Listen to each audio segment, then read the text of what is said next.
सुभाष चंद्र बोस, जिनका जन्म 23 जनवरी 1897 को कटक में हुआ था, भारत के स्वतंत्रता संग्राम में एक महत्वपूर्ण व्यक्ति के रूप में उभरे। एक बड़े और समृद्ध बंगाली परिवार में उनके प्रारंभिक जीवन ने बौद्धिक जिज्ञासा और सांस्कृतिक पहचान की एक मजबूत भावना की नींव रखी।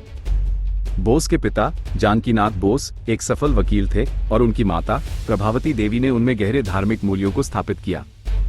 अपने स्कूली दिनों से ही बोस ने असाधारण शैक्षणिक क्षमता का प्रदर्शन किया, लेकिन उन्होंने एक विद्रोही भावना भी पैदा की जो अक्सर प्रचलित ब्रिटिश औपनिवेशिक शासन पर सवाल उठाती थी। ये भावना स्वामी विवेकानंद की शिक्षाओं से काफी प्रभावित थी, जिन्होंने उनमें राष्ट्रवाद और समाज सेवा की गहरी भावना पैदा की। बोस की शैक्षणिक गतिविधियों ने उन्हें कलकत्ता के प्रेसिडेंसी कॉलेज में पहुंचाया, जहां उनकी राष्ट्रवादी गतिविधियां पहली बार एक अधिक परिभाषित आकार लेने लगी। ब्रिटिश प्रोफेसरों के खिलाफ विरोध प्रदर्शनों में उनकी भागीदारी के परिणामस्वरूप उन्हें अस्थायी रूप से निष्कासित कर दिया गया, जिससे युवावस्था में भी उनके सिद्धांतों के प्रति उनकी अटूट प्रतिबद्धता का प्रदर्शन हुआ। अंततः उन्होंने कलकत्ता के स्कॉटिश चर्च कॉलेज से दर्शनशास्त्र में BA पूरा किया। भारतीय सिविल सेवा ICS में शामिल होने की उनकी इच्छा ने उन्हें इंग्लैंड भेजा। उन्होंने न केवल अत्यधिक प्रतिस्पर्धी परीक्षा उत्तीर्ण की, बल्कि इसे विशिष्टता के साथ किया। हालांकि ब्रिटिश ताज की सेवा करने और अपने राष्ट्र की स्वतंत्रता की सेवा करने की उनकी बढ़ती इच्छा के बीच अंतर्निहित विरोधाभास तेजी से असहनीय हो गया। 1921 में बोस ने ICS से इस्तीफा देने का महत्वपूर्ण निर्णय लिया, एक ऐसा निर्णय जिसने उनके परिवार को चौंका दिया, लेकिन भारत के स्वतंत्रता आंदोलन में उनकी सक्रिय और प्रत्यक्ष भागीदारी की शुरुआत का संकेत दिया। भारत लौटने पर उन्होंने भारतीय राष्ट्रीय कांग्रेस के साथ गठबंधन किया और जल्दी ही बंगाल कांग्रेस में एक प्रमुख व्यक्ति चित्तरंजन दास के संरक्षण में आ गए। बोस के संगठनात्मक कौशल, उग्र वक्तृत्व और अटूट समर्पण ने उन्हें आंदोलन में सबसे आगे ला दिया। वो युवाओं को जुटाने, विरोध प्रदर्शन आयोजित करने और पूर्ण और समझौता रहित स्वतंत्रता की वकालत करने में गहराई से शामिल हो गए। उनकी गतिविधियों के कारण अक्सर कारावास होता था, लेकिन प्रत्येक कारावास ने उनकी दृढ़ता को और मजबूत किया। बोस की राजनीतिक विचारधारा महात्मा गांधी से कुछ महत्वपूर्ण पहलुओं में अलग थी। जबकि दोनों ने भारत की मुक्ति चाही, बोस ने अहिंसक प्रतिरोध के गांधी के दर्शन के विपरीत एक अधिक मुखर, यहां तक कि उग्र दृष्टिकोण में विश्वास किया। दृष्टिकोण में यह अंतर, हालांकि व्यक्तिगत वैमनस्यता की ओर नहीं ले जाता है, कांग्रेस पार्टी के भीतर घर्षण पैदा करता है।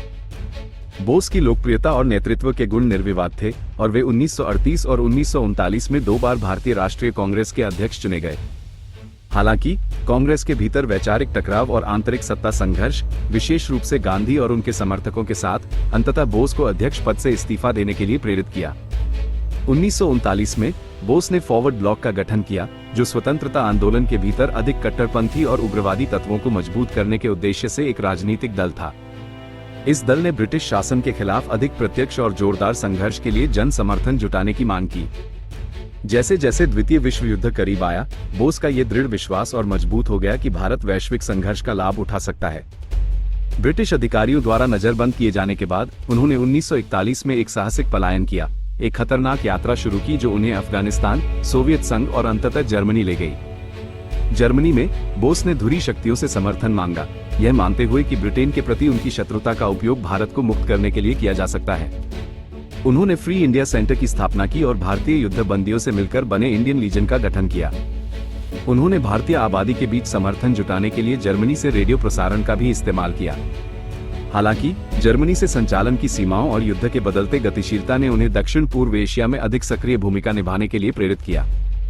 1943 में बोस जापानी कब्जे वाले दक्षिण पूर्व एशिया की यात्रा पर गए, जहां उन्होंने भारतीय स्वतंत्रता आंदोलन का नेतृत्व संभाला। जापानी समर्थन के साथ उन्होंने भारतीय राष्ट्रीय सेना (ईना) को पुनर्गठित और पुनर्जीवित किया, जिसे आजाद हिंद फौज के रूप में भी जाना जाता है। भारतीय सैनिकों और नागरिकों से बनी ईना का उद्देश्य भारत को ब्रिटिश शासन से मुक्त कराने के लिए जापानी सेना के साथ मिलकर लड़ना था। बोस की करिश्माई नेतृत्व और उग्र भाषणों ने हजारों लोगों को ईना में शामिल होने के लिए प्रेरित किया और वे नेताजी के रूप में जाने जाने लगे। बोस के नेतृत्व में ईना ने ब्रिटिश भारतीय सेना के खिलाफ जापानी सेना के साथ मिलकर इम्फाल और कोहिमा में सैन्य अभियान शुरू किए। ईना की प्रगति हालांकि अंततः असफल रही, भारत की स्वतंत्रता के कारण के लिए बोस और उनके अनुयायियों की अटूट प्रतिबद्धता का प्रदर्शन किया। बोस ने आजाद हिंद की अनंतिम सरकार आजाद हिंद भी स्थापित की, जिसने कई धुरी शक्तियों से मान्यता प्राप्त की। उन्होंने एक स्वतंत्र भारत की कल्पना की जो एक आधुनिक, औद्योगिकृत और सामाजिक रूप से न्यायपूर्ण राष्ट्र होगा। द्वितीय विश्व युद्ध के अंत और जापान की हार ने ईना और भारतीय स्वतंत्रता आंदोलन के लिए एक महत्वपूर्ण मोड़ दिया। 18 अगस्त 1945 को ताइवान में एक विमान दुर्घटना में बोस की कथित मौत एक रहस्य बनी हुई है, जिसमें उनकी उत्तरजीविता के बारे में कई षड्यंत्र सिद्धांत बने हुए हैं। उनकी मृत्यु की परिस्थितियों के बावजूद भारत के स्वतंत्रता संग्राम में सुभाष चंद्र बोस का योगदान बहुत बड़ा है। उनके अटूट समर्पण, प्रतिकूल परिस्थितियों में उनका साहस और लाखों लोगों को प्रेरित करने की उनकी क्षमता ने राष्ट्र की चेतना पर एक अमिट छाप छोड़ी। उनकी विरासत भारत में गूंजती रहती है, जहां उन्हें एक राष्ट्रीय नायक और निस्वार्थ देशभक्ति के प्रतीक के रूप में सम्मानित किया जाता है।